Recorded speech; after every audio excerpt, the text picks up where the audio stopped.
Kagurabachi. This chapter was very interesting. This chapter had a lot of things going for it, and I was not expecting most of the things that popped up from this chapter. So we're going to talk about it because, yes, it was very interesting to see all of this happen. So let's get going with this. So first of all, I'm gonna analyze this as we go, one by one and part by part, according to what happened in the chapter.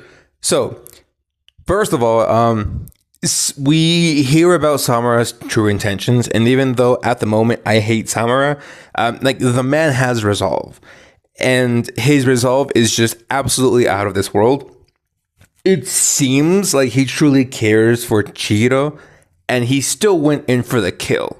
Chihiro was down for the count very, very, very quickly. He just one-shot a Chihiro, which just goes to show how strong Samura is. Again, we never got to see Uraha, with his actual enchanted blade. So there was kind of a disadvantage because Samura had the enchanted blade and Uraha didn't. But even though he had the enchanted blade, Chihiro was a one-shot. Samura. So that just goes to show, first of all, how strong Samura is, and also just the resolve this guy has, because I'm pretty sure he deeply cares for Chihiro, and doing this maybe kind of troubles him. You can't really tell from his face, but he has the resolve because he was like, Chihiro, you smell like blood. Well, yeah, dude, he was out there fighting for his life. What do you think? That he's not going to smell like blood? So in that sense, I don't really like Samura because he's like, you smell like blood. All of you motherfuckers do. And I know he realizes that, but he really just has no chill. He went in straight for the kill against Chihiro, and it just he was just one shot. And his blade is incredible. I'm guessing that its ability is to give him blinding speed and make him really fast, because the dude is fast. Even when he escapes, when Shiba appears, he uses his blade and just disappears in like a flock of feathers. And then when Yura is talking to Iruiko and the other guy, Izo, I think, about Samura, and that he's coming in and the sky was had the form of an owl, and he just appeared. So it's really cool. Again, I don't know if it gives him a lot of speed, but it makes him really, really, really, really fast. And then after this, Samura is gonna go in for the kill, absolutely take down Chihiro, but and take Tobimune. I'm sorry, and take I forgot the name of Chihiro's blade.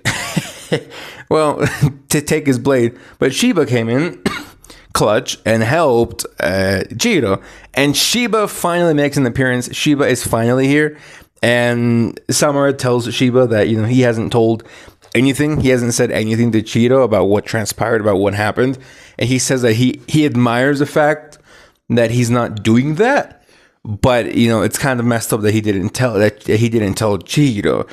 So I don't know. This makes me feel like Shiba knows something else. Or Shiba maybe has other intentions. Because why wouldn't she? I understand that maybe Shiba wouldn't tell Chihiro about what happened during the war because he doesn't want the idea of the enchanted blades to be more corrupted, and for the ideology he had of his father to become corrupted. Because Chihiro doesn't know much about his father and what they did during the war. To him, his father is a hero. But to Samura, all of the enchanted blade wielders, all the samurai are not heroes. So there's kind of a discrepancy there. So I hope that in the next chapter, Shiba will give us more info on what happened that day during the war. And I think this is a really great way to show us, the reader, what happened and what really transpired. And I think that's really good. So I'm very much looking forward to that. And then after that, Shiba takes Chihiro, I'm guessing, to a hospital, and apparently Chihiro is dead. I don't think he's dead. I think he's very much alive, but they're going to use this to his advantage so that, he can maybe be a little bit sneaky, right? And after this, we get Samura getting to the lair, and I really love Yura and the way he just plays his cards.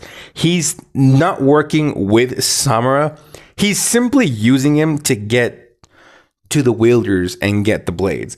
Because the contract was, number one, to tell Samura where are, like, give him the information of all the members of the Shinoichi. I forget the name of their organization. Of the Hishaku, to give him the info on all the members of the Hishaku. Number two, to give him the info of the person within the Kamunabi that betrayed Rokuhira and gave the location, and also the location of the enchanted blades. Now, when I first read that, I thought that Samura knew where all of the swords were, and I found it very, very weird that if Samura knew where his sword was, that he didn't go for his sword. But after reading it like a third time, I realized that no, Samura doesn't have the location of all of the enchanted blades on hand, and I'm guessing that Yura is slowly dripping him information on where the enchanted blades are and where the wielders are. So I'm guessing that's kind of what's happening. That's why he didn't give Samura the location of his enchanted blade, because he would have gone for it and he would have already started shredding ass, but he didn't tell him that. So I imagine that's the whole situation. He's drip feeding him slowly information on the whereabouts of the wielders and of the enchanted blades, so that he doesn't, again, amass the blades for himself. Because I'm guessing what Yura wants is to have the enchanted blades in his possession, and for Samura to get rid of the wielders so he can have the blades without a contract. So that's really cool. Again, it kind of goes to show that I don't know if it was planned from the beginning for Samura to be a traitor, but if it wasn't, it's a very good way, again, to know your story. It's a very good thing to know your story, and even if you didn't plan something from the beginning, to have such strict rules and to find a way to justify a change, which is, again, pretty cool. Again, I don't know if it was planned from the beginning or not, but if it wasn't, it's a very good way to justify these changes in what you're doing. So yeah, it's very, very nice. And Yura is basically killing two birds with one stone. He's getting rid of the wielders with Samura, and he's buying time to get to Samura and to find a way to deal with him. Because as of right now, Samura looks pretty OP. So yeah, he's finding a way to do that. And then we get some answers towards what is happening right now. So first of all, Samura is not the traitor within the Kamunabi. So he didn't give up Rokuhira's info. In fact, he wants to know who did it to go after him. And there were people saying that it was probably Shiba. I don't think that it was Shiba, because Samura would have otherwise already dealt with him, and he hasn't, unless Yura hasn't given Samura the information on who the traitor was. So there's that whole situation. There might be a little bit of a really cool thing where maybe as Yura's telling Samura who the traitor it really was, Shiba gives Chihiro the information of what happened. So it could be like a really cool contrast of both Chihiro and Samura discovering things about Rokuhira. So that's the first piece of information. So if it's not Shiba, then we will probably know who it is in the next chapters, or towards the end, Samura will go after this person. So yeah, and number two, Samura knows where the blades are, and now with his order, he's gonna go after them. So he's working with Hishaku mostly to know where the blades are, to get the blades, and then the contract is I'll get rid of the wielders and I'll get the blades, but afterward I'm gonna finish off all of you, which is kind of a weird thing because he's technically working with the bad guys. And what if they find a way to deal with him? Then what? Again, I still think like this whole plan with Samura is just very weird, because like if they end up finding, because you're going to get rid of the wielders, and if you don't retrieve the blades, they're going to have the blades. So you're going to have enchanted blades free.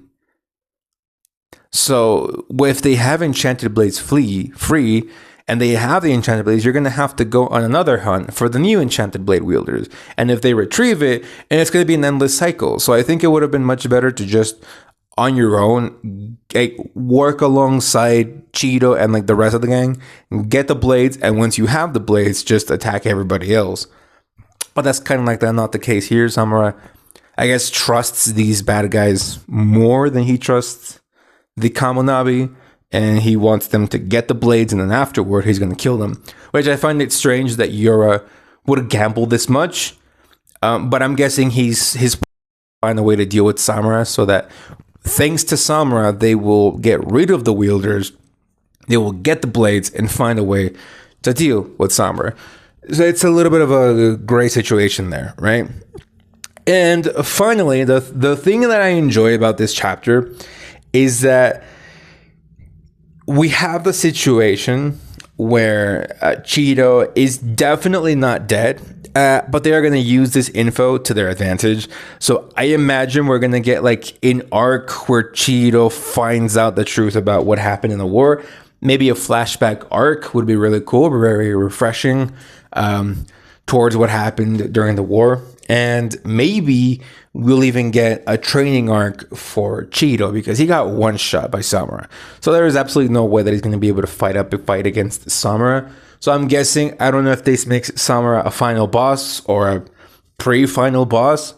But yes, I expect Chihiro to start training because he couldn't beat Samura and he got one shot. So I expect him to train more. Now, even though Chihiro was pronounced dead, I don't think he's going to die. Unless, Hazunoko is planning on killing off Chihiro and making Hakuri the protagonist. But I don't think so. Because doing a switch in protagonists is very bold and very difficult to do. And yeah, man, that's basically it. So I guess we can say that Uraha is officially dead. And I feel bad for my boy, but it is what it is. Anyway, thank you guys for watching, and I'll see y'all next time. So, bye-bye.